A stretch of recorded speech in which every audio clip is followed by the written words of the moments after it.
नमस्कार दोस्तों, मैं अखिलेश विश्वकर्मा एक बार फिर आप लोगों का स्वागत करता हूं आपके अपने YouTube चैनल हिंदी अनमोल ऑनलाइन पर। दोस्तों, इस चैनल पर हमने हिंदी साहित्य का इतिहास देख लिया है। अब देख रहे हैं हिंदी गद्य साहित्य। हिंदी गद्य साहित्य के अंतर्गत उपन्यास देख रहे हैं। उपन्यास को हमने 3 भागों में विभाजित किया था। पूर्व प्रेमचंद्र युग उपन्यास, प्रेमचंद्र युग उपन्यास, प्रेमचंद्रोत्तर युग उपन्यास। पूर्व प्रेमचंद्र युग उपन्यास को हमने देख लिया, उसके बाद प्रेमचंद्र युग उपन्यास को देख लिया। आज जो हम शुरू करने चल रहे हैं या जा रहे हैं वो क्या है? प्रेमचंद्रोत्तर युग, जिसका समय है 1937 से अब तक, और इसको 5 भागों में विभाजित किया जा चुका है। 5 भाग कौन कौन से हैं? मनोविश्लेषणवादी उपन्यासकार, साम्यवादी उपन्यासकार, प्रयोगवादी उपन्यासकार, ऐतिहासिक उपन्यासकार और एक है आंचलिक उपन्यासकार। ठीक, ये 5 भाग विभाजित है। आइए शुरू करते हैं आज की क्लास और देखते हैं प्रेमचंद्रोत्तर युग के उपन्यासकारों को। तो सबसे पहले आप लोग हेडिंग डाल लीजिए प्रेमचंद्रोत्तर युग।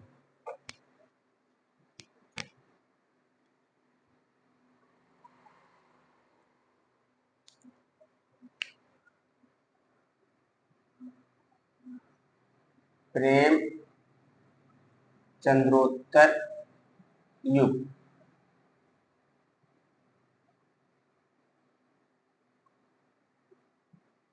और इसका समय 1937 ईस्वी से अब तक।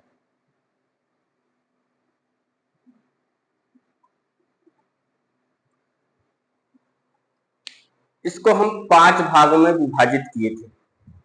आइए यहाँ पर भी एक बार देख लेते हैं वो 5 भाग कौन कौन से हैं। तो लिख लीजिए आप लोग, उसके बाद एक एक भाग को हम लोग देखेंगे। चलो 5 भाग में विभाजित करते हैं। तो पहला लिख लीजिए मनोविश्लेषणवादी उपन्यासकार।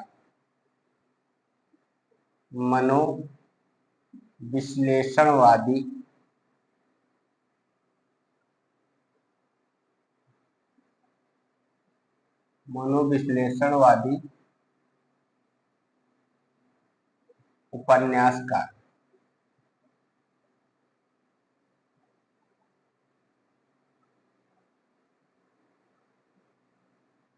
एक हो गए।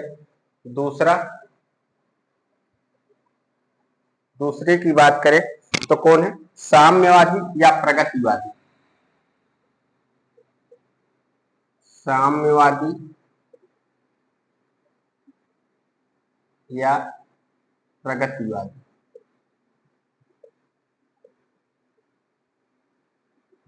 उपन्यासकार।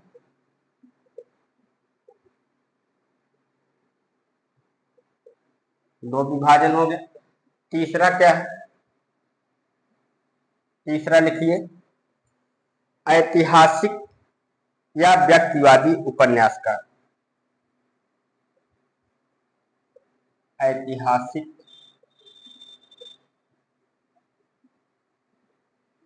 या कह सकते हैं आप व्यक्तिवादी उपन्यासकार।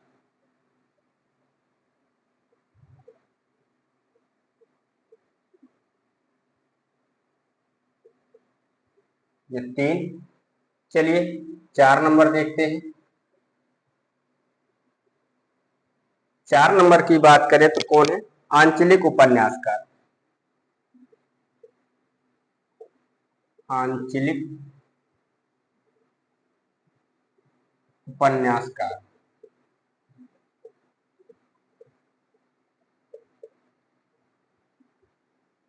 और 5 नंबर क्या है? 5 नंबर की बात करें प्रयोगवादी उपन्यासकार। प्रयोगवादी उपन्यासकार।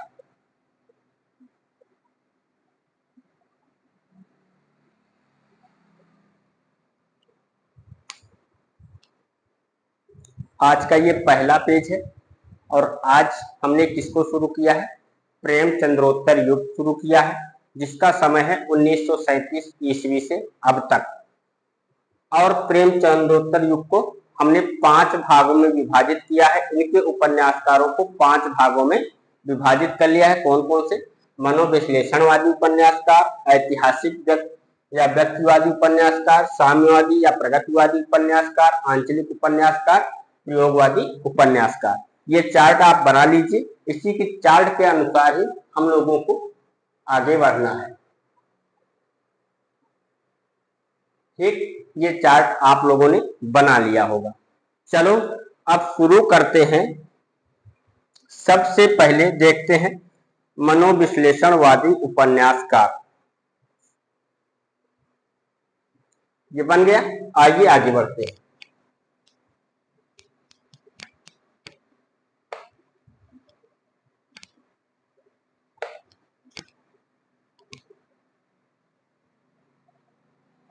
हेडिंग डाल लीजिए मनोविश्लेषणवादी उपन्यासकार। मनोविश्लेषणवादी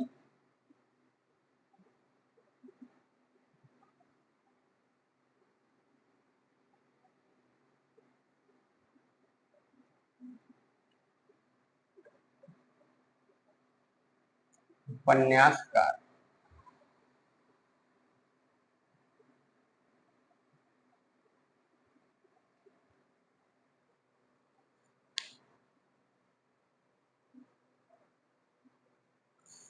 वे उपन्यासकार, इसके अंतर्गत लिखिए, वे उपन्यासकार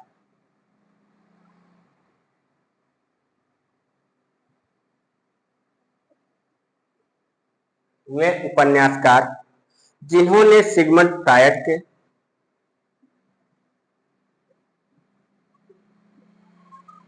जिन्होंने सिगमंड फ्रायड के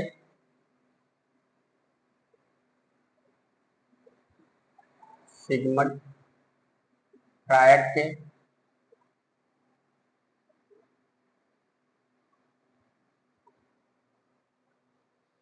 मनोविश्लेषणवाद से प्रभावित होकर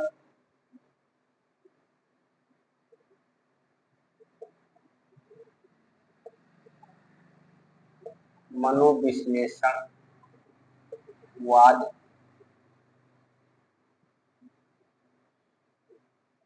से फ्रायड का जब हम लोग पढ़ते हैं मनोविज्ञान, तो उसमें एक सिद्धांत है इनका मनोविश्लेषणवाद। वो किसका सिद्धांत है? फ्रायड का।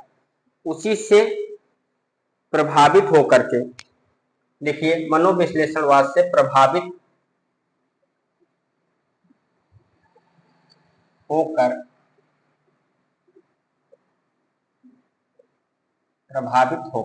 क्या वे उपन्यासकार जिन्होंने सिगमंड फ्रायड के मनोविश्लेषणवाद से प्रभावित होकर उपन्यासों की रचना की। उपन्यासों की रचना की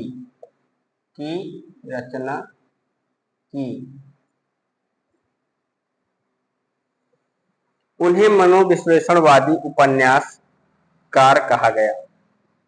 उन्हें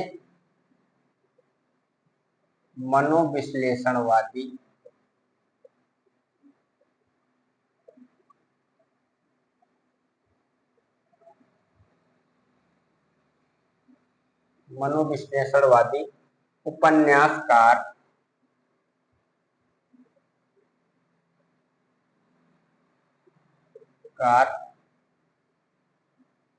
कहा गया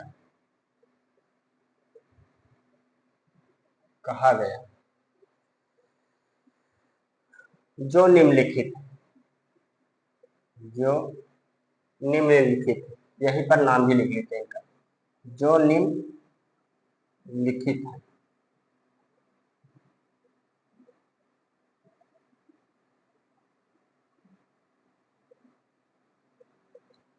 चलिए,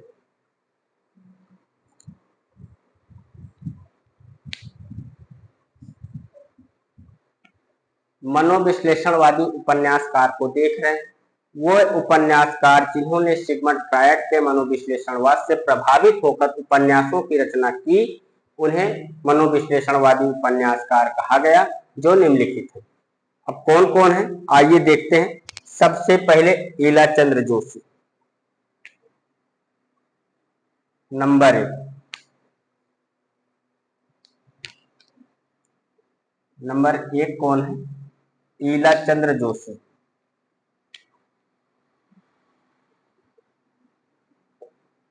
ईलाचंद जोशी। अगर जन्म की बात करें तो इनका जन्म हुआ था 1902 ईस्वी में और निधन हुआ था 1902 ईस्वी में जन्म और निधन 1982 ईस्वी।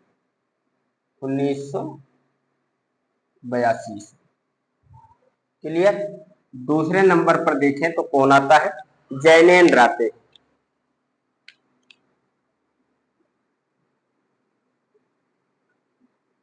जैनेन्द्र। अगर इनकी बात करें तो इनका जन्म 1905 में। जन्म कब हुआ? 1905 में और निधन हुआ 1988 में। मनोविश्लेषणवादी उपन्यासकार को देख रहे हैं। अभी तक हमने 2 उपन्यासकार को देखा है। कौन है? ईलाचंद्र जोशी, 1902 में जन्म है, 1982 में निधन है। उसके बाद आते हैं जैनेन्द्र। तीसरे नंबर पर आते हैं अज्ञे। तीसरे नंबर पर कौन आएंगे? अज्ञे।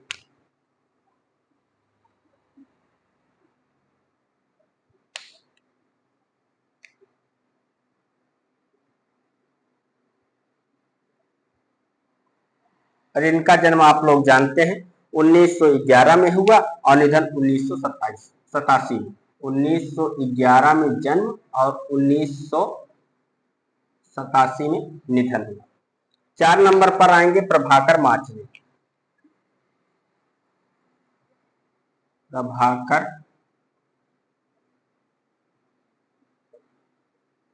माचवे।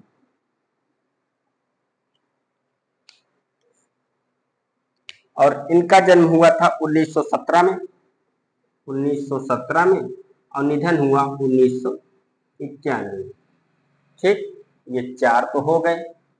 5 नंबर की बात करें तो 5 नंबर पर आते हैं देवराज, डॉक्टर देवराज।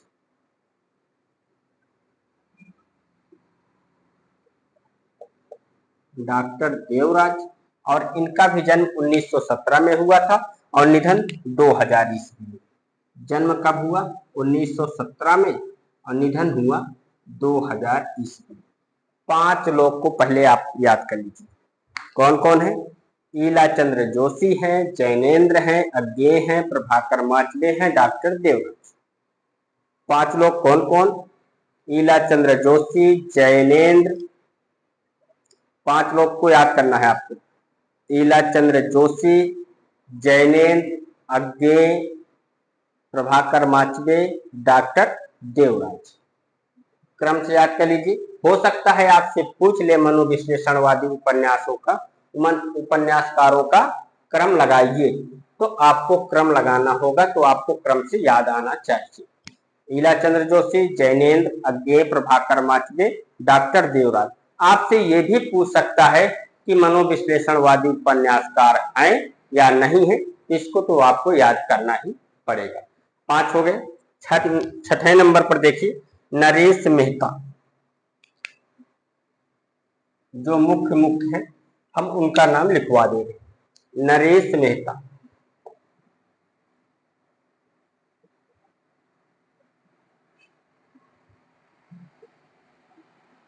अगर जन्म की बात करें तो इनका जन्म 1922 में हुआ था। 1922 में और निधन 2000। 7 नंबर पर धर्मवीर भारती आते हैं। 7 नंबर पर कौन आता है? डॉक्टर धर्मवीर भारती।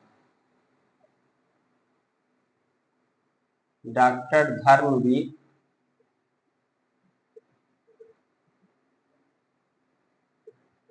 भारती। और जन्म की बात करें तो इनका जन्म 1926 में हुआ था, 1926 में, और निधन 1970। ये 7 उपन्यासकारों का नाम आपको याद रखना होगा।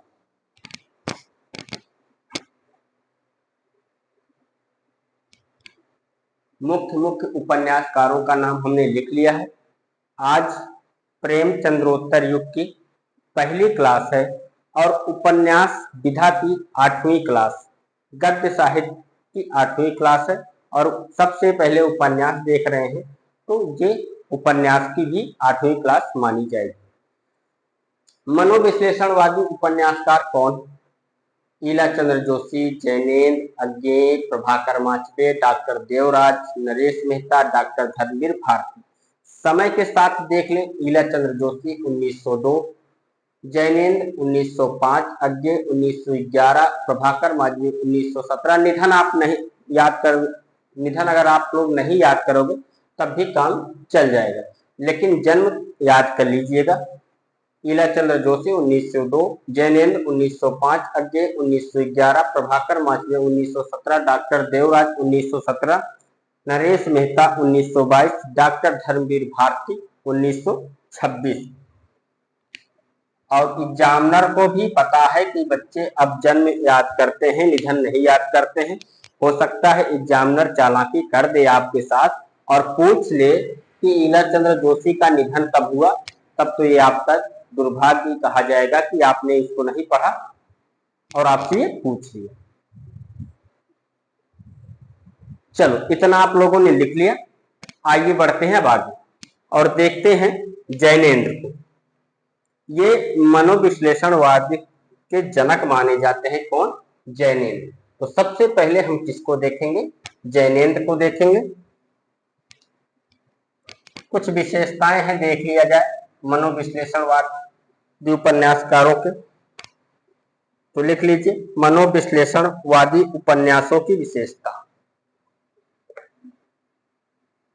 मनोविश्लेषणवादी उपन्यासों की विशेषता।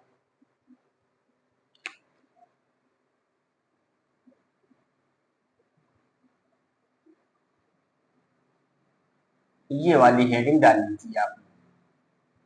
कौन सी? मनोविश्लेषणवादी उपन्यासों की विशेषता। विशेषता क्या है इसकी देख ली जाए। इस उपन्यासों में सेक्स व यौन समस्याओं का चित्रण हुआ है। लिखिए, इस उपन्यासों में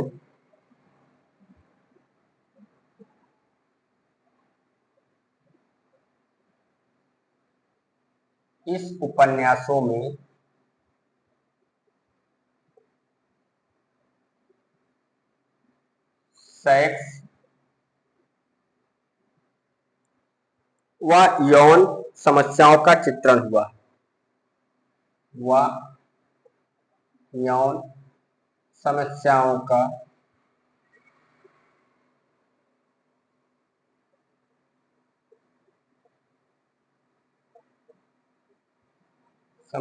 का चित्रण हुआ है।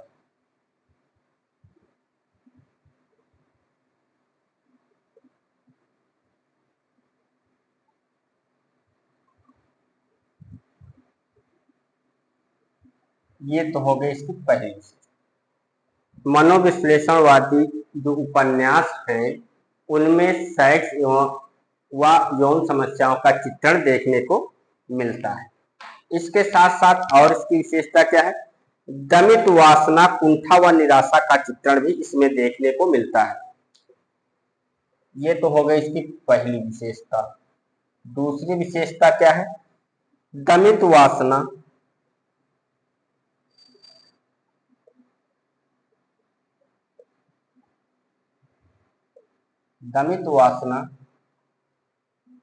कुंठा व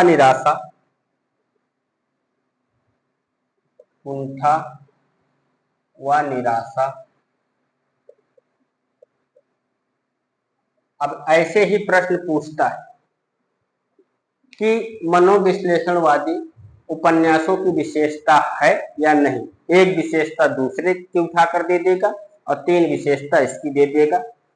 तब आपसे पूछेगा, और कभी कभी अब तो क्वेश्चन कथन सत्य है असत्य है ये ऐसे करके पूछ रहा है, इसका कथन दे देगा।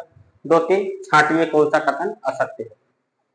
चलिए लिखिए, दमित वासना, कुंठा व निराशा का चित्रण। का चित्रण।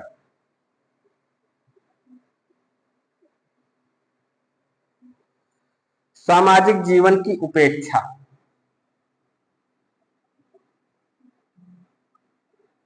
सामाजिक जीवन की उपेक्षा।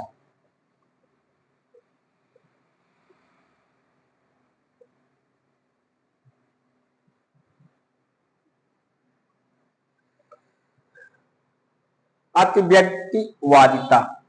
अतिव्यक्तिवादिता। अतिव्यक्तिवादिता।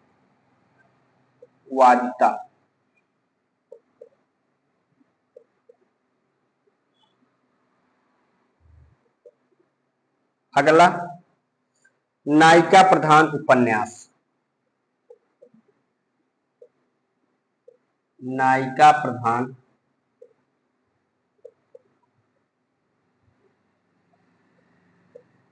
उपन्यास।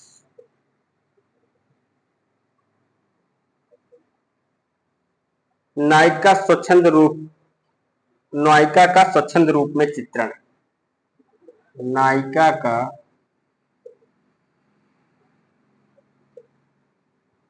स्वच्छंद रूप में चित्रण।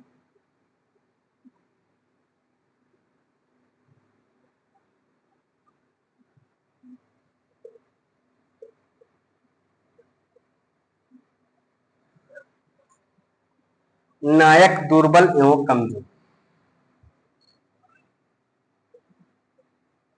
नायक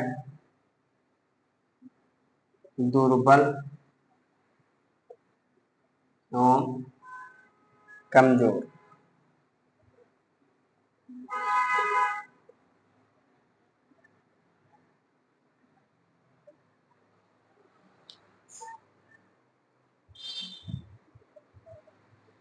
अगर विशेषता की बात करें, मनोविश्लेषणवादी उपन्यासों की विशेषता क्या रही है, तो इस उपन्यास में सेक्स व यौन समस्याओं का चित्रण देखने को मिलता है।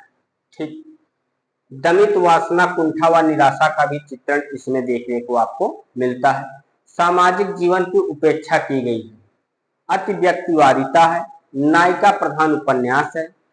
नायिका का स्वच्छंद रूप से चित्रण होता है। यहाँ पर नायक दुर्बल और कमजोर होता है। इसमें मनोविश्लेषणवादी उपन्यासों में, और वैसे आधुनिक काल में भी नायक दुर्बल और कमजोर होते चले जा रहे हैं नायिकाओं की अपेक्षा।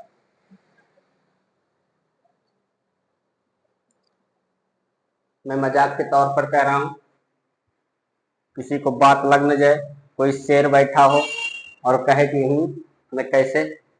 ठीक, चलिए इसको आप लोग लिख लीजिए। इस पेज को एक बार फिर से दोहरा लेते हैं। मनोविश्लेषणवादी उपन्यासों की विशेषता। इस उपन्यासों में सेक्स व यौन समस्याओं का चित्रण हुआ है।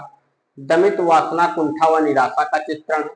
सामाजिक जीवन की उपेक्षा की गई है, मतलब अवहेलना की गई है। व्यक्तिवादिता देखने को मिलती है। नायिका प्रधान उपन्यास ज्यादा लिखे गए हैं मनोविश्लेषणवादी उपन्यासों में। नायिका का स्वच्छंद रूप देखने को मिलता है। नायक दुर्बल एवं कमजोर दिखाई पड़ता है इसमें। लिख लिया दोस्तों। चलिए आगे बढ़ते हैं और देखते हैं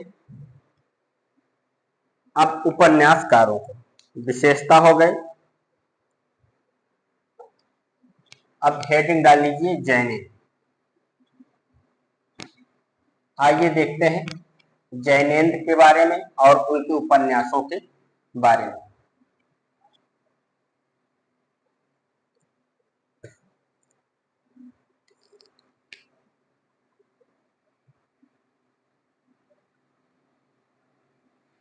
जैनेन्द्र, समय 1905 से 1988, 1905 से 1988।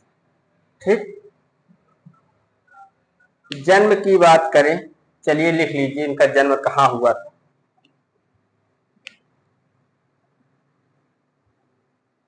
जन्म जन्म की बात करें तो 1905 ईस्वी, ये आपको पता है।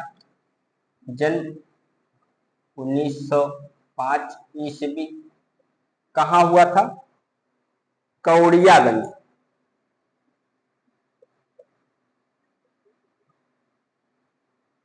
कौड़ियागंज।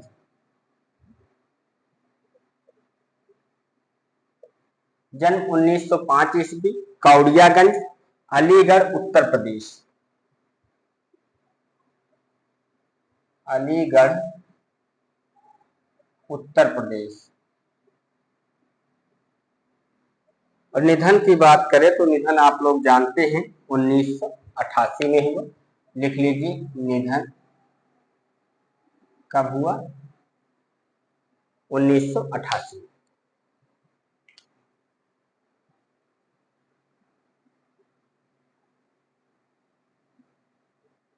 चलिए स्टार बनाकर एक पॉइंट नोट कर लीजिए। हिंदी में मनोविश्लेषण वाद के प्रवर्तक, हिंदी में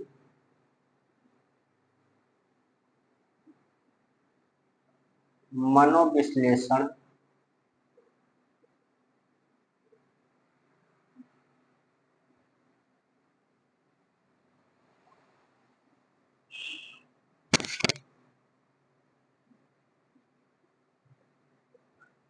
हिंदी में मनोविश्लेषण वाद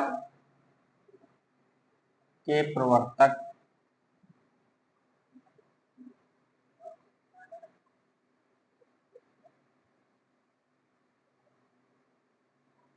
हिंदी में मनोविश्लेषणवाद के प्रवर्तक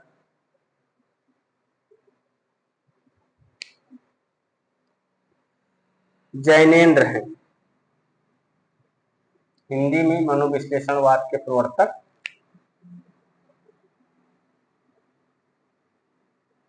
जैनेन्द्र हैं।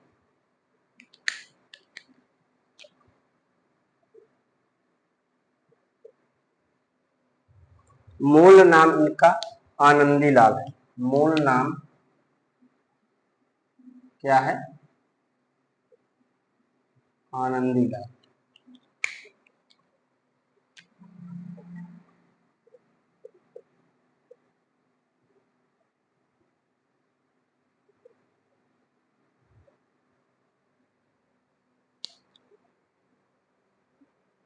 पीछे के पेज पर शायद हमने कहीं पर मनोविश्लेषण गलत लिख दिया है, मुझे ध्यान आ रहा है, आप लोग सही कर लीजिए कि मनोविश्लेषण ऐसे ही लिखा जाएगा। मेरा ध्यान कहीं और रहा, जिससे मैंने कहीं गलत लिख दिया है, मुझे याद आ रहा है। अगर लिखा होगा तो आप लोग सही कर लीजिएगा। ठीक, मूल नाम आनंदीलाल। उपन्यास की बात करें तो उपन्यास कौन कौन सा है इनका?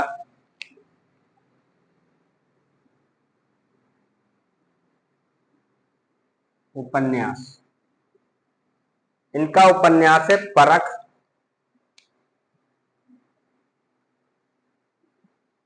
परख। और ये कब है? 1929 ईस्वी। 1929 ईस्वी। सुनीता 1935 ईस्वी। अगला उपन्यास क्या है? सुनीता, और ये कब है? 1935 ईस्वी। त्यागपत्र 1937 ईस्वी। अगला उपन्यास क्या है? त्यागपत्र। त्यागपत्र, और ये कब है? 1937।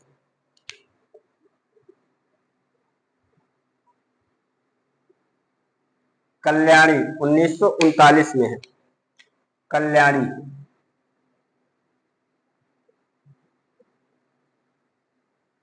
और ये कब है? 1939। ठीक। आज के हमारे जो पहले उपन्यासकार हैं वो हैं जैनेन। जन्म 1905 ईस्वी, कौड़ियागंज, अलीगढ़, उत्तर प्रदेश। निधन 1988 ईस्वी। हिंदी में मनोविश्लेषणवाद के प्रवर्तक जैनेन्द्र हैं। अगर कहीं पर हमने मनोविश्लेषणवाद या मनोविश्लेषणवादी गलत लिख दिया हो तो आप लोग सही कर लीजिएगा, क्योंकि अभी लिखाया जा रहा है, अभी सही कर सकते हो। ठीक।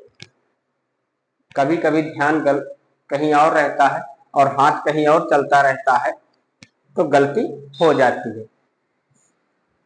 मूल नाम क्या है? आनंदी लाल। उपन्यास कौन से हैं? परख, सुनीता, त्यागपत्र, कल्याणी। परख कब है? 1929 में। सुनीता 1935 में। त्यागपत्र 1937 में। कल्याणी 1939 में। और कौन सा उपन्यास है इनका? सुखदा 1952 में।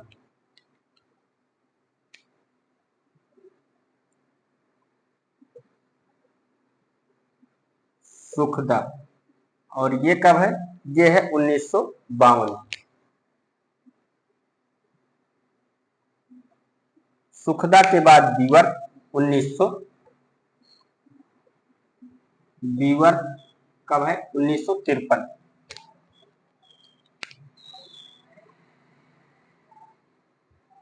व्यतीत ये भी 1953 में है।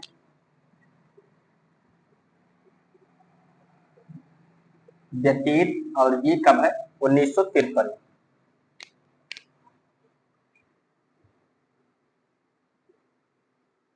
जयवर्धने 1956 में है। जयवर्धने।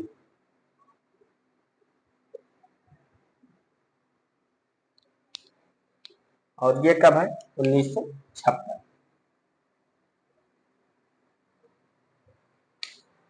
मुक्तिबोध 1965 में।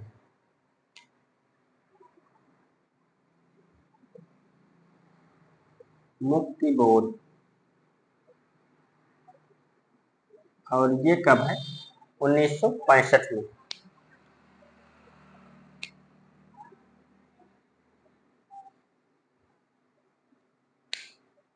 अनंतर 1964 में।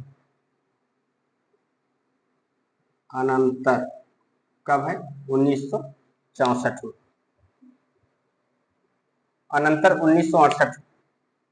1968 में है। अनाम स्वामी 1975। अनाम स्वामी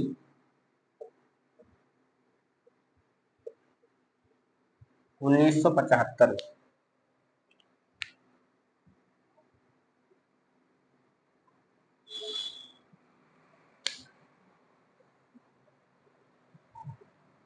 तपोभूमि 1974 में। तपोभूमि। तपोभूमि, और ये कब है? 1974 में।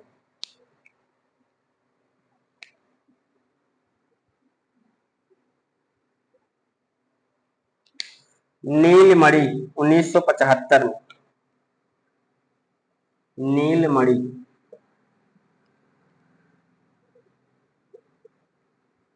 ये कब है? 1975 में।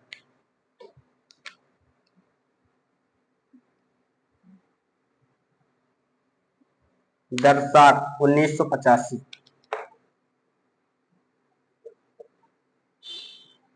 दर्शाक कब है? 1985।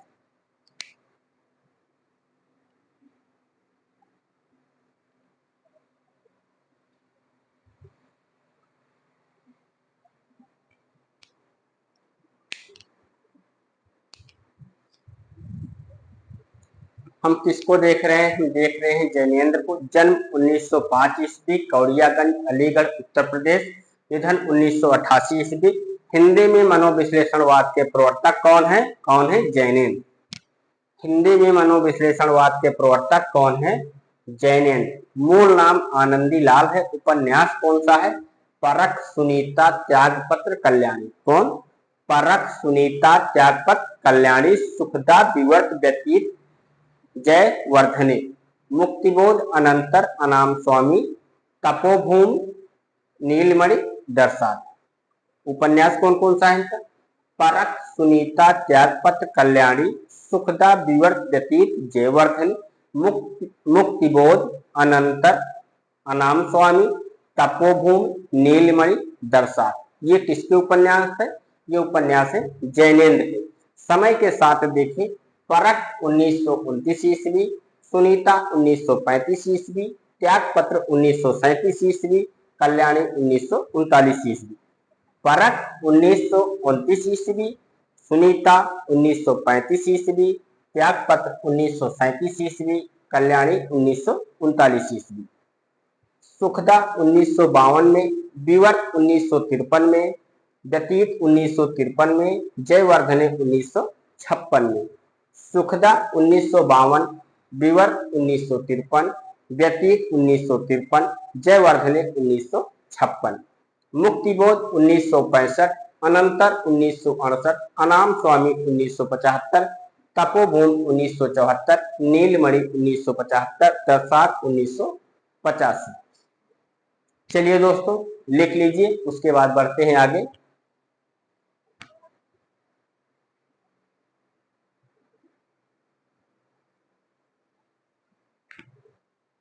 लिख लिया? चल देखते हैं एक एक उपन्यास के बारे में और उनके पात्र के बारे में।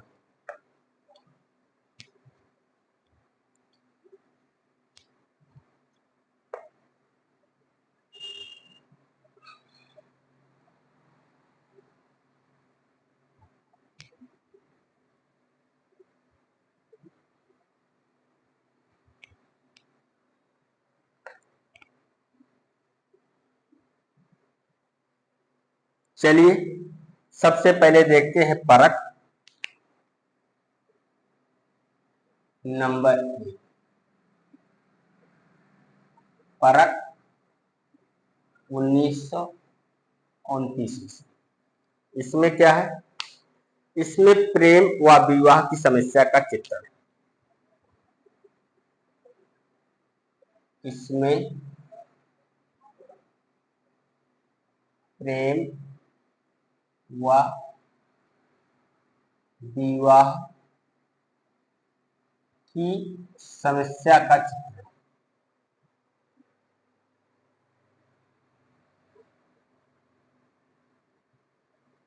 समस्या का चित्रण।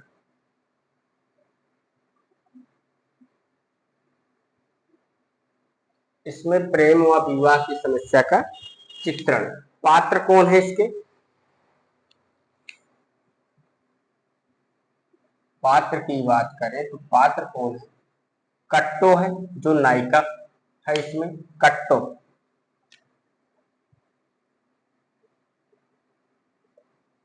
कट्टो क्या है? इसकी नायिका है।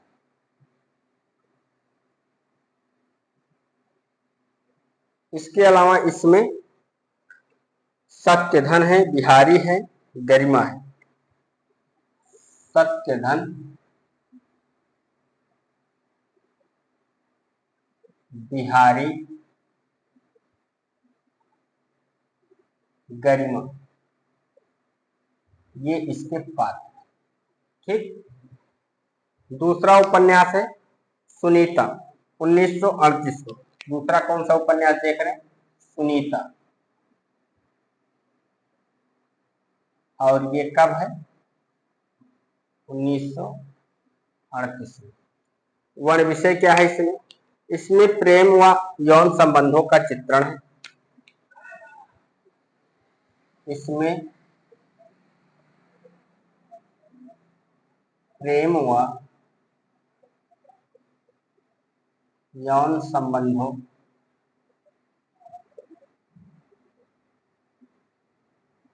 का चित्रण है।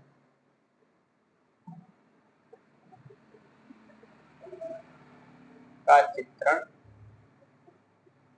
है। स्त्री पुरुषों की समस्याओं का चित्रण। स्त्री पुरुषों की समस्याओं का चित्रण।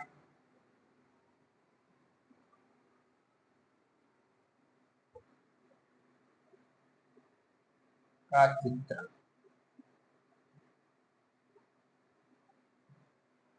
और क्या है इसमें? पात्र कौन है, आइए देखते हैं।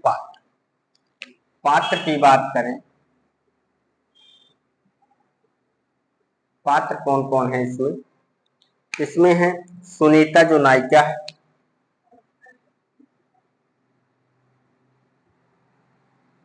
सुनीता क्या है, नायिका है।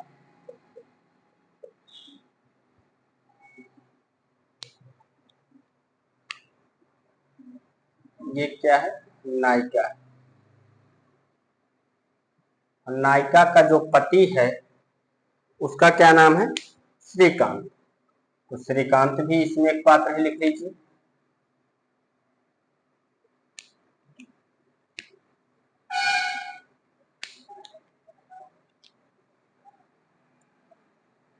श्रीकांत,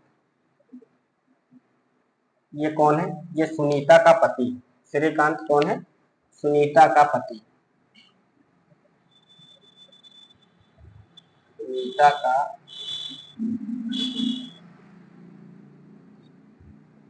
चलो वकील है, वकील और हरिप्रसन्न। वकील हरिप्रसन्न,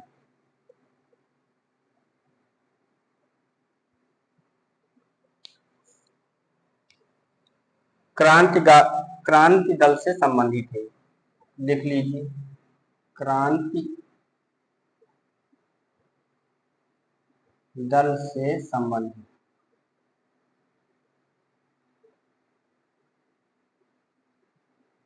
क्रांति दल से संबंधित, ठीक। सुनीता, सुनीता 1938 ईस्वी में। इसमें प्रेम व यौन संबंधों का चित्रण है, स्त्री पुरुषों की समस्याओं का चित्रण है। पात्र कौन है इसका, सुनीता जो इसकी नायिका है। सुनीता उपन्यास की नायिका सुनीता है। और श्रीकांत सुनीता का पति है, वकील है, हरिप्रसन्न है, क्रांति दल से संबंधित है। ठीक, अगला उपन्यास है इनका त्याग पत्र। 3 नंबर पर लिखिए, त्याग पत्र।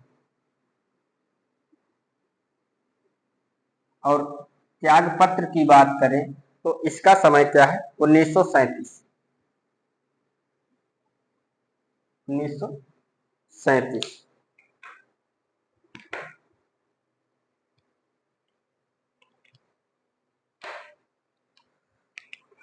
नायिका मृणाल के अहम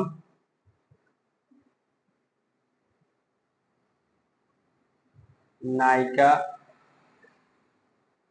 मृणाल के अहम व यौन आकर्षण का चित्रण, व यौन आकर्षण का चित्रण।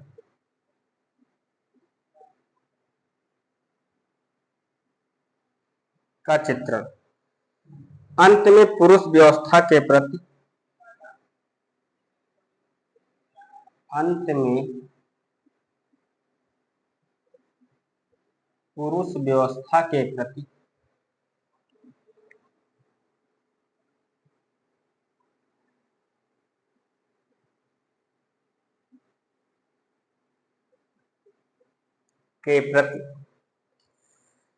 उसके विद्रोह का चित्रण, उसके विद्रोह का चित्रण।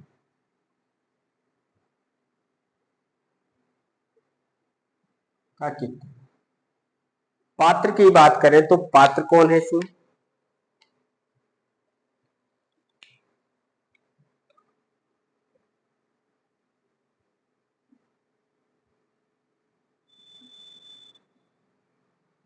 पात्र कौन है, पात्र है इसमें मृणाल है, बुआ प्रमोद, मृणाल, बुआ प्रमोद। प्रमोद कौन है? मृणाल का भतीजा है, लिख लीजिए, मृणाल का भतीजा।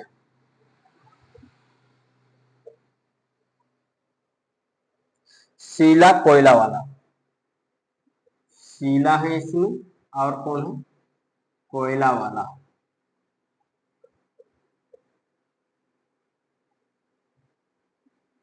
ये इसके पात्र हैं। त्यागपत्र 1937 में नायिका मृणाल के अहम व यौन आकर्षण का चित्रण, अंत में पुरुष व्यवस्था के प्रति उसके विद्रोह का चित्रण है। पात्र मृणाल है, बुआ है, प्रमोद है। प्रमोद कौन है? मृणाल का भतीजा है। शीला है और कोयला वाला है। इतने पात्र हैं किसके? त्यागपत्र के।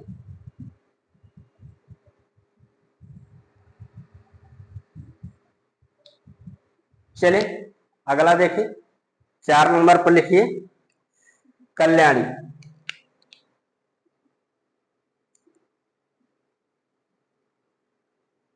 कल्याणी अगर इसकी बात करें तो इसका समय 1939 है, 1939। कल्याणी के अहम भय संघर्ष का चित्रण है। कल्याणी के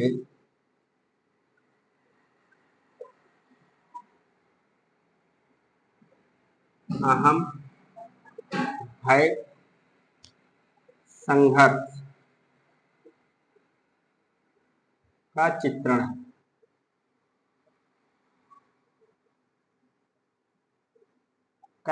है इसी के साथ उसके नारित्व के गर्भ का भी चित्रण है। इसी के साथ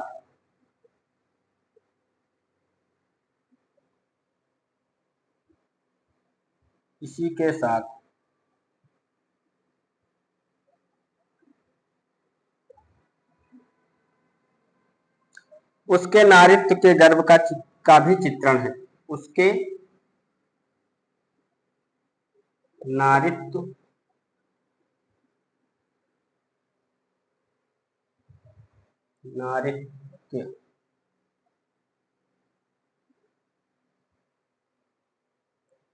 के गर्भ का भी चित्रण है। के गर्भ का भी चित्रण है।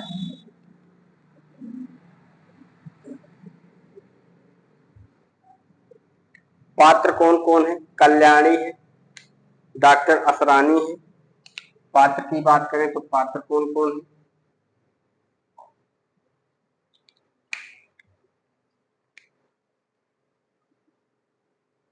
कल्याणी,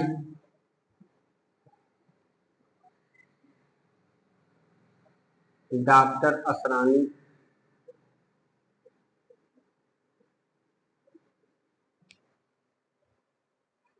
डॉक्टर असरानी कौन है? इसमें कल्याणी का पति है डॉक्टर असरानी, लिख लीजिए कल्याणी का पति,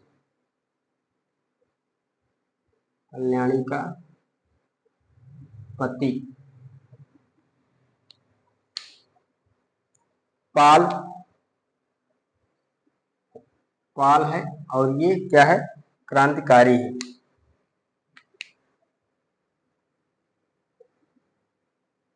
क्रांतिकारी। इसके अलावा डॉक्टर भटनागर, डॉक्टर भटनागर। महत्वपूर्ण पात्रों का नाम हम लिख रहे हैं, सभी पात्रों का नाम नहीं ले रहे। डॉक्टर भटनागर,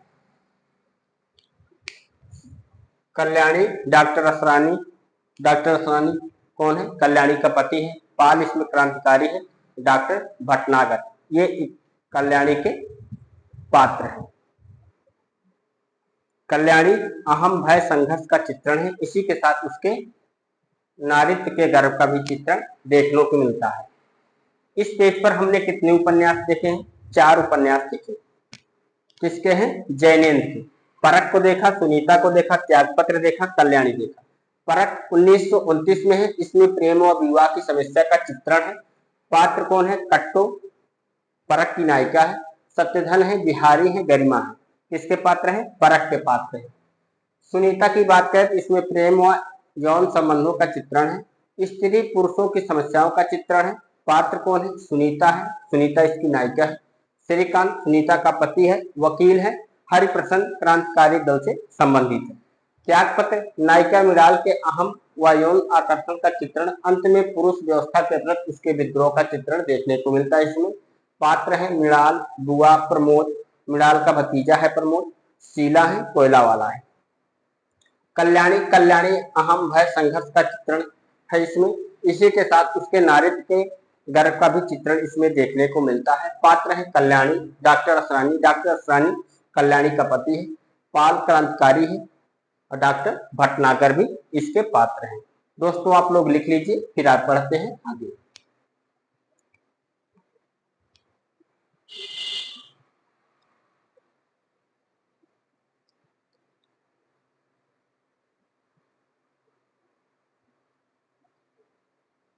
चलो आप लोगों ने लिख लिया, आइए आगे देखते हैं।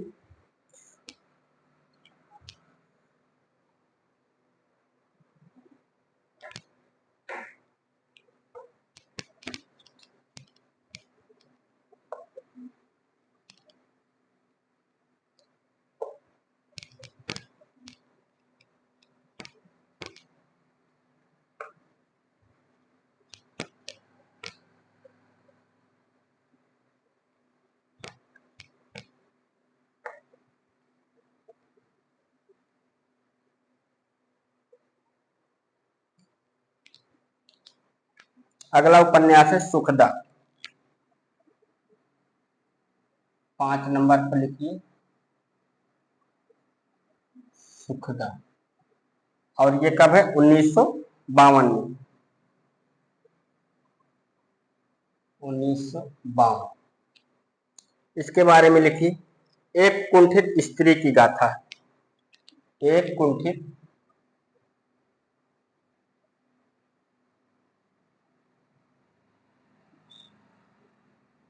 एक कुंठित स्त्री की गाथा की गाथा। पत्नी एवं प्रेयसी की उलझन। पत्नी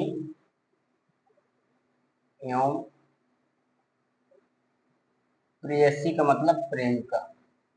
पत्नी एवं प्रेयसी की उलझन।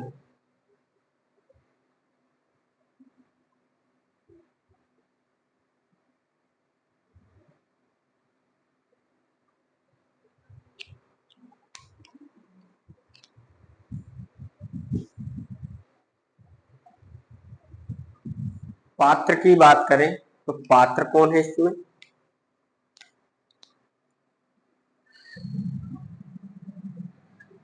पात्र कौन है? सुखदा है। सुखदा, श्रीकांत सुखदा का पति है।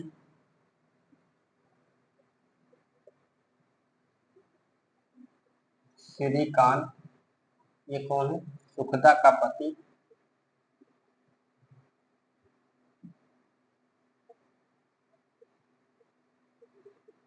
सुखदा का पति और लाल सुखदा का प्रेमी। लाल कौन है? सुखदा का प्रेमी।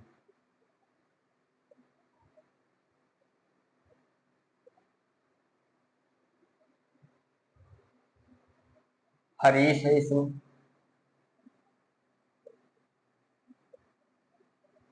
हरीश। लाल कलर आप लोगों को दिखाई दे रहा है कि नहीं? लाल कलर आप लोगों को ढंग से दिखाई नहीं पड़ रहा, इस कलर को हटा दिया जाए।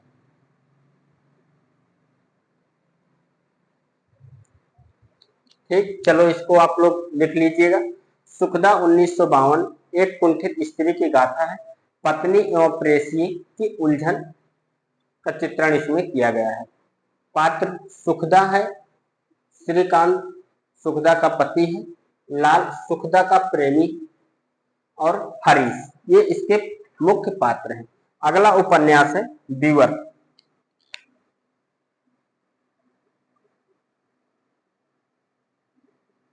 विवर्त की बात करें तो इसका समय 1953 है। 1953 जीवन की कुंठाओं के बीच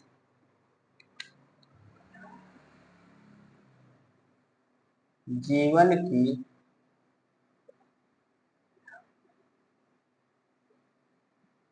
कुंठाओं के बीच जीवन की कुंठाओं के बीच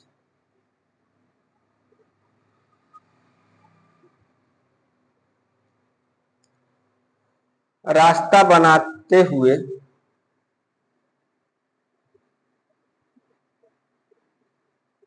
रास्ता बनाते हुए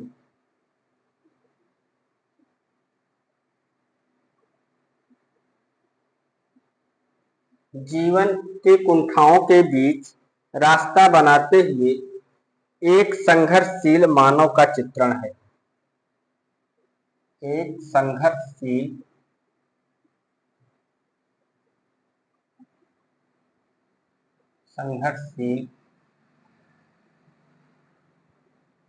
मानव का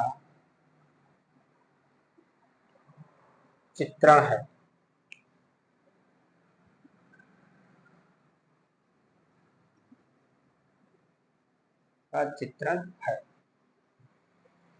पात्र की बात करें तो पात्र कौन कौन है?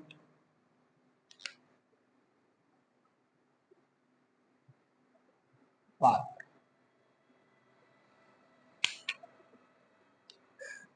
जितेन क्रांतिकारी दल का नायक है। जितेन है इसमें, और ये क्या है? क्रांतिकारी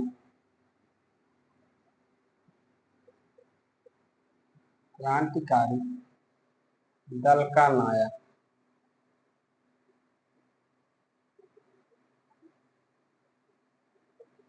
इसके अलावा भुवन मोहिनी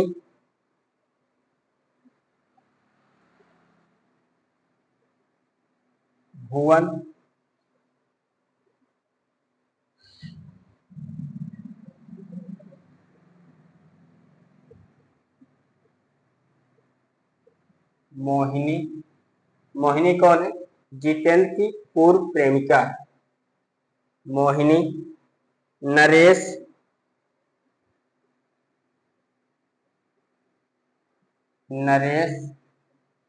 चड्ढा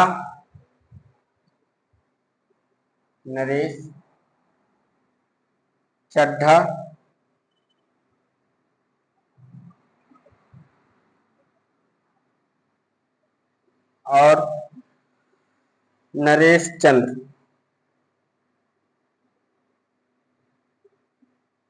नरेश चंद्र। चलो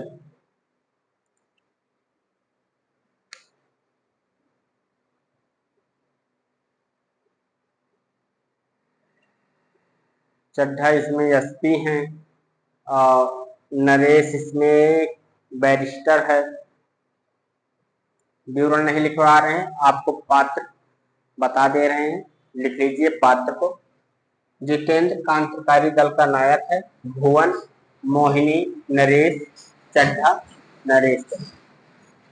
इसके बाद अगला उपन्यास है व्यतीत। 7 नंबर पर कौन है? व्यतीत। और इसका भी समय क्या है? 1953। 1953। अगर इसकी बात करें, इसमें क्या है नायक जयंत की आसक्ति, नायक जयंत की आसक्ति,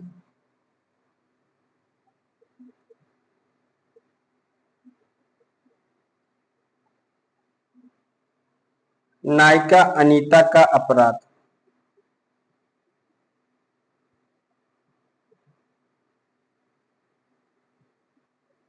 नायिका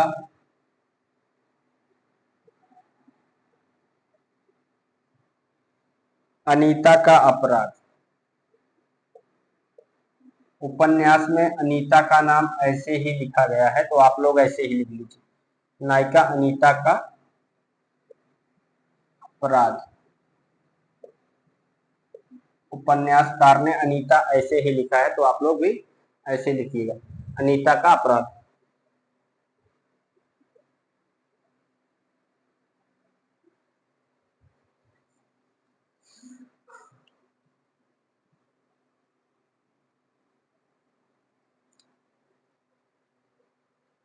अपराध बोध,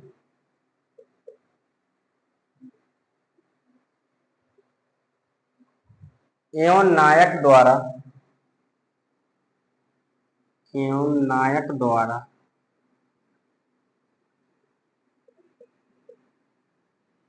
एवं नायक द्वारा अपराध बोध का निराकरण,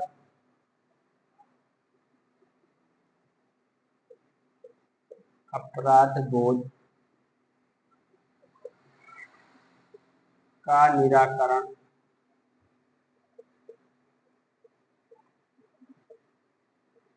का निराकरण की कथा, की कथा, की कथा है। नायिका की विवशता का भी चित्रण है, एवं नायिका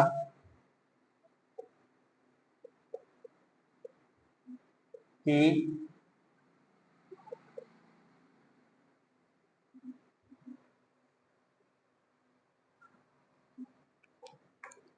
विवशता का, नायिका की विवशता का चित्रण है।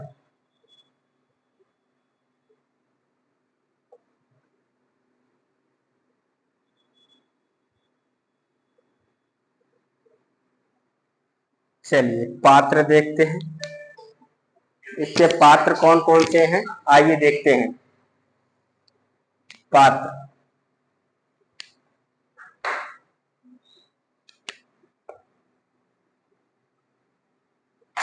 पात्र की बात करें तो जयंत, जयंत है इसका नायक। जयंत क्या है, नायक है।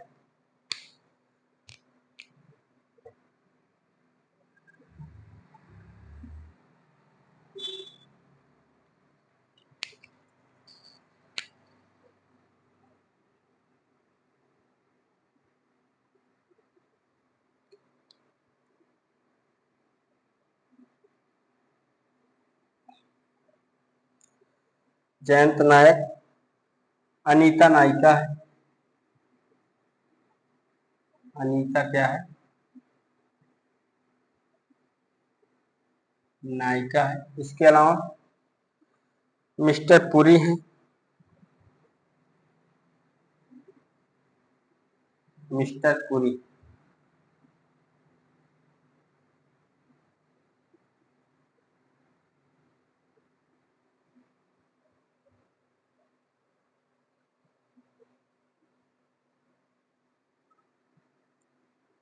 सुमिता,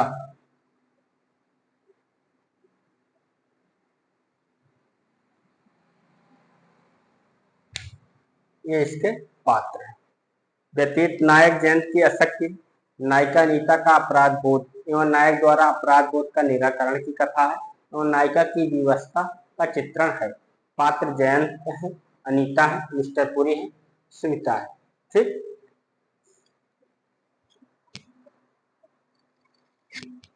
आइए देखते हैं अगला उपन्यास जयवर्धने।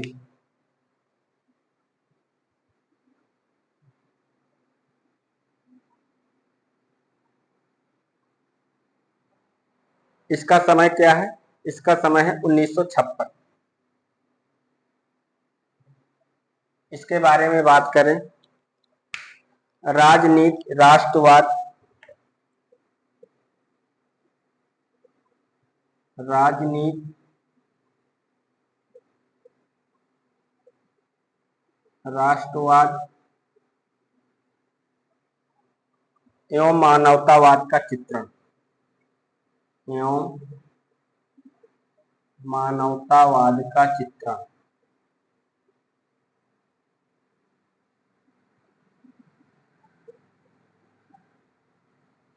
मानवतावाद का चित्रण। पात्र की बात करें तो पात्र कौन कौन है इसमें?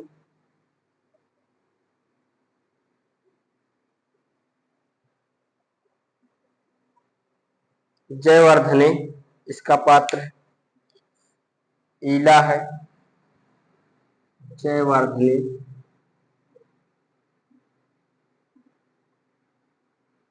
ईला, एलिजाबोध,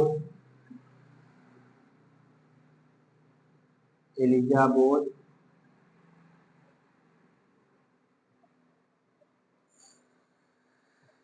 मिस्टर नाथ, आचार्य श्री,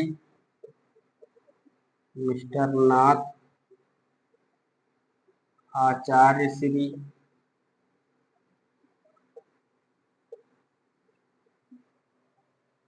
स्वामी चिदानंद,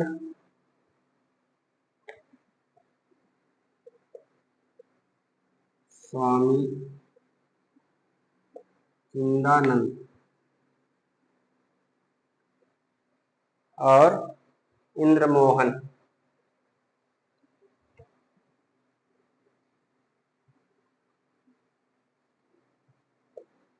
इंद्रमोहन ये इसके पात्र है, किसके? जयवर्धने के। चलिए दोस्तों, आप लोग लिख लीजिए, फिर हम बढ़ते हैं आगे और उपन्यास के बारे में देखते हैं।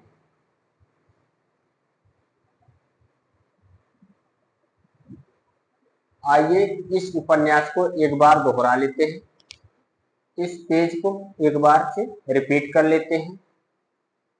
उपन्यास कौन कौन सा है इनका? तो इनका उपन्यास है परख, सुनीता, त्यागपत, कल्याणी, सुखदा, विवर्त, व्यतीत, जयवर्ती, मुक्तिबोध, अनंतर, अनाम, स्वामी, मुक्तिबोध, अनंतर, अनाम, स्वामी और तपोभूम, नीलमणि, दर्शा। इस पेज को दोहरा ले एक बार। सुखदा 1952 में एक कुंठित स्त्री की गाथा, पत्नी एवं प्रेसी की उलझन। पात्र सुखदा, श्रीकांत सुखदा का पति, लाल सुखदा का प्रेमी, सुखदा का प्रेमी कर दीजिए इसको, ये सुखदा का प्रेमी है। कौन? लाल। सुखदा 1952 में है, एक कुंठित स्त्री की गाथा का चित्रण इसमें देखने को मिलता है। पत्नी और प्रेसी की उलझन भी इसमें देखने को मिलता है। पात्र सुखदा है, श्रीकांत सुखदा का पति है, लाल सुखदा का प्रेमी है, इसके अलावा हरीश भी है जो मुख्य पात्र में। विवर्त 1953, हम केवल मुख्य पात्र को ही देख रहे हैं और इसके अलावा जो पात्र हैं उनको नहीं देख रहे हैं, जो हमारे लिए उपयोगी हैं हम केवल उतना ही लिख रहे हैं। विवर्त की बात करें तो 1953 जीवन की कुंठाओं के बीच रास्ता बनाते हुए एक संघर्षशील मानव का चित्रण किया गया है। पात्र कौन है? जितेन है, क्रांतिकारी दल का नायक है, भुवन है, मोहिनी है, नरेश है, चड्ढा है और नरेश चंद्र। व्यतीत 1953 में नायक जयंत की आसक्ति, नायिका अनीता का अपराध बोध दिखाया गया है एवं नायक द्वारा अपराध बोध का निराकरण करने की कथा है।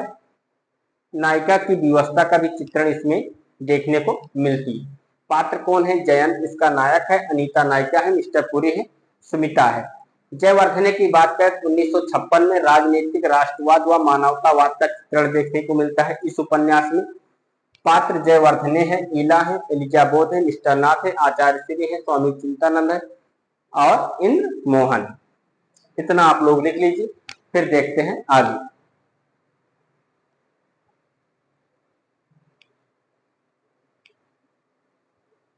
चलो दोस्तों लिख लिया, आइए बढ़ते हैं आगे। अगला उपन्यास है इनका मुक्तिबोध। और इस उपन्यास के लिए इनको साहित्य अकादमी पुरस्कार भी मिला था मुक्तिबोध के लिए। जिस रचना पर पुरस्कार मिला हो या किसी भी प्रकार का सम्मान मिला हो, उस रचना को आप लोग विशेष नजर रखिएगा। वो रचनाएं ज्यादातर परीक्षाओं में पूछी जाती है।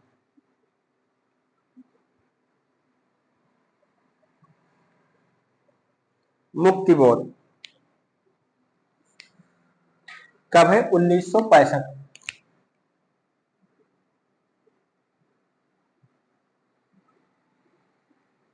मुक्तिबोध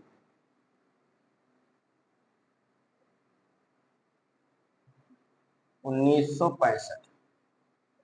इसमें क्या है? 1960 ईस्वी में साहित्य अकादमी पुरस्कार दिया गया था। इस रचना के लिए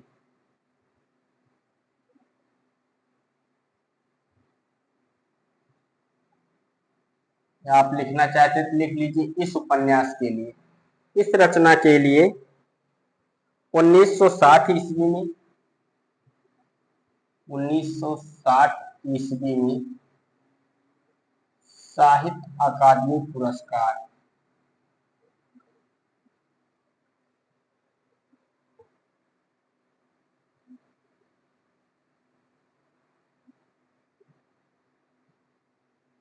प्राप्त हुआ था। चलो थोड़ा सा शॉर्ट कर दिया हमने, साहित्य अकादमी पुरस्कार को शॉर्ट फॉर्म में लिख लिया है। आप लोग लिखना चाहो तो पूरा लिख सकते हो। ठीक। कर्म की आसक्ति रखने का संदेश दिया गया है इस उपन्यास में। लिख लीजिए, कर्म की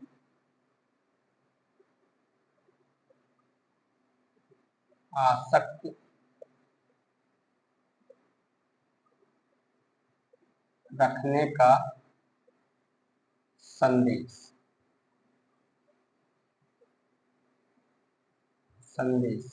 ठीक। अब पात्र कौन कौन है? पात्र की बात करें तो इसके पात्र हैं मिस्टर साहेब,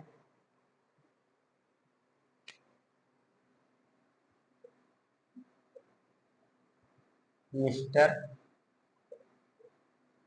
साहब, और ये नायक सांसद है।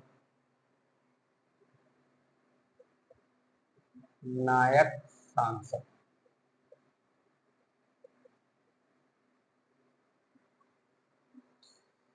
नीला है, राख है, नीला राख, और ये क्या है? स्त्री पात्र। स्त्री पात्र।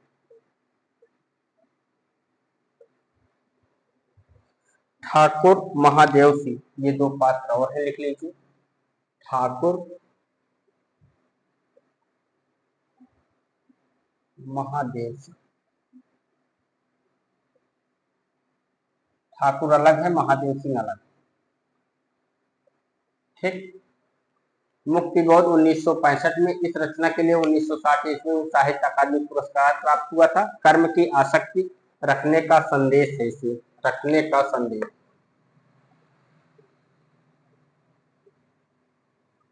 रखने का संदेश है इसमें। पात्र मिस्टर साहेब है, नायक सांसद है, नीला राग जो है ये स्त्री पात्र है, इसके अलावा ठाकुर है और महादेव सिंह है। 10 नंबर पर डाल लीजिए अनंतर 1968। अनंतर, और ये कब है? 1968। आइए इसके बारे में देखें। अपराजिता नायिका द्वारा, अपराजिता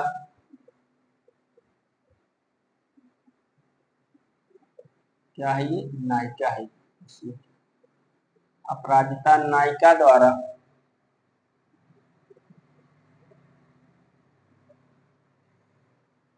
अपने अंग्रेज पति, अपने अंग्रेज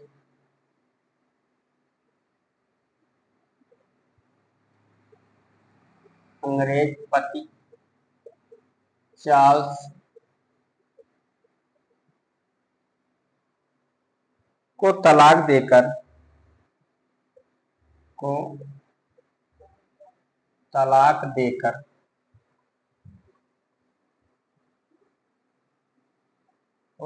देकर कर्म में प्रवृत्त होने का संदेश,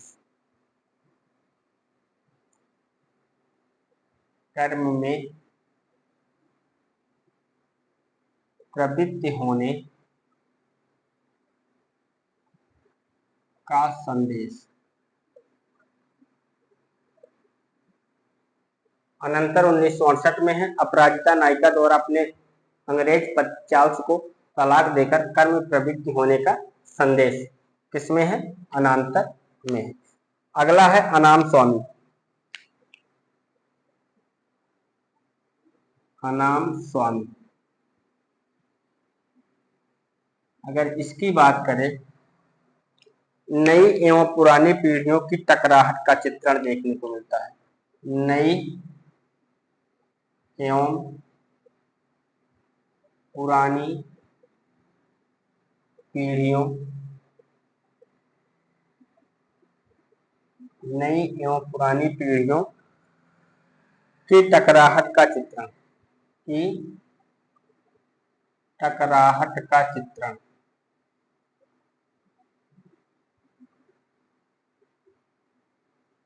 की टकराहट का चित्रण। पात्र कौन है इसमें? पात्र की बात करें तो पात्र है इसमें अनाम स्वामी दयाल, अनाम स्वामी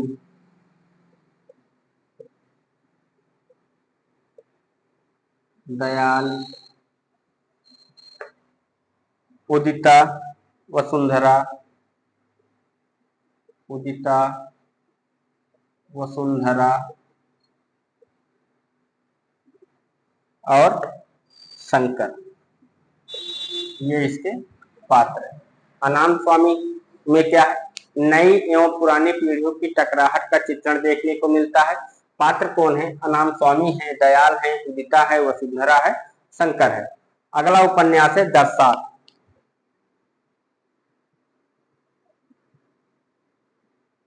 दर्शात, और इसका समय 1985। अनाम स्वामी का हमने समय नहीं लिखा है, आप लिखना चाहते हैं तो लिख लीजिए 1975 ईस्वी। दर्शात कब है? 1985 में। अनाम स्वामी कब है? 1975 में। और ये अधूरा उपन्यास है, इनका अधूरा उपन्यास। ठीक, इसमें वैवाहिक जीवन,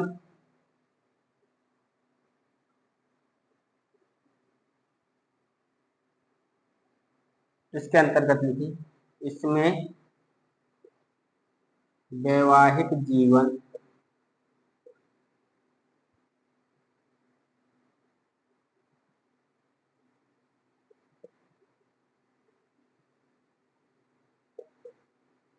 इसमें वैवाहिक जीवन के टूटने पर, के टूटने पर एक स्त्री द्वारा, टूटने पर एक स्त्री द्वारा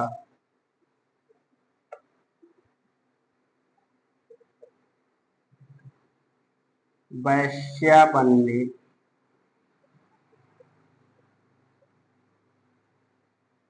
बनने का चित्रण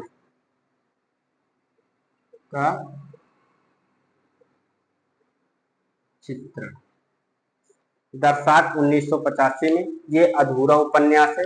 इसमें वैवाहिक जीवन से के टूटने पर एक स्त्री द्वारा वैश्या बनने का चित्रण दिखाया गया है।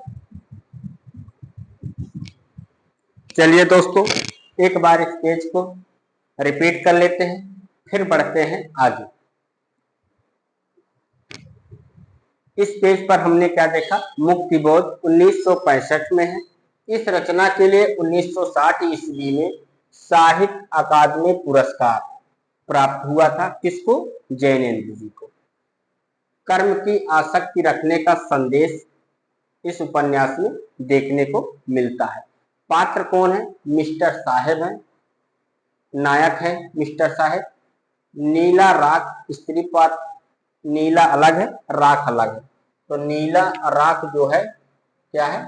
स्त्री पात्र है। इसके अलावा ठाकुर है, महादेव सिंह है। अनंतर की बात करें 1968 में है। अपराजिता इसकी नायिका है। नायिका द्वारा अपने अंग्रेज पति चार्ल्स को तलाक देकर कर्म में प्रवृत्त होने का संदेश दिखाया गया है। इसमें अनंतर में। अनाम स्वामी की बात करें तो इसका समय हमने नहीं लिखा है। इसका समय है 1975 ईस्वी। अगर आप लिखना चाहते हैं तो लिख लीजिए। नई एवं पुरानी पीढ़ियों की टकराहट का चित्रण देखने को मिलता है। आपसे ऐसे पूछ सकता है, जैनेन्द्र के किस उपन्यास में नई एवं पुरानी पीढ़ियों की टकराहट देखने को मिलती है? तो कौन सा उपन्यास है? अनाम स्वामी। पात्र की बात करें तो इसका पात्र कौन है? अनाम स्वामी है, दयाल है, उदिता है, वसुंधरा है, शंकर। फिर अगला उपन्यास कौन सा है? दरसाक। इसका समय क्या है? 1985। ये अधूरा उपन्यास है। इसमें वैवाहिक जीवन के टूटने पर एक स्त्री द्वारा वैश्या बनने का चित्रण दिखाया गया है कि एक स्त्री का जब वैवाहिक जीवन टूट जाता है तो किस प्रकार से वैश्या बन जाती है, इसका चित्रण इसमें दिखाया गया है। लिख लीजिए आप लोग, फिर बढ़ते हैं आगे। लिख लिए? चलो आइए आगे बढ़ते हैं।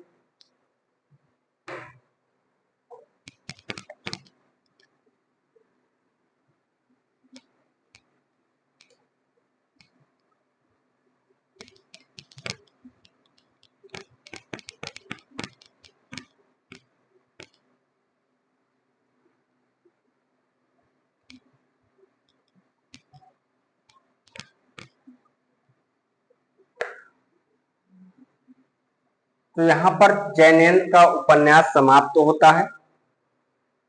अब अगले उपन्यासकार ईलाचंद्र जोशी को हम लोग देखेंगे, लेकिन आज की क्लास में नहीं देखेंगे। अब हम इनको देखेंगे कल की क्लास में। तब तक के लिए नमस्कार दोस्तों, जय हिंद।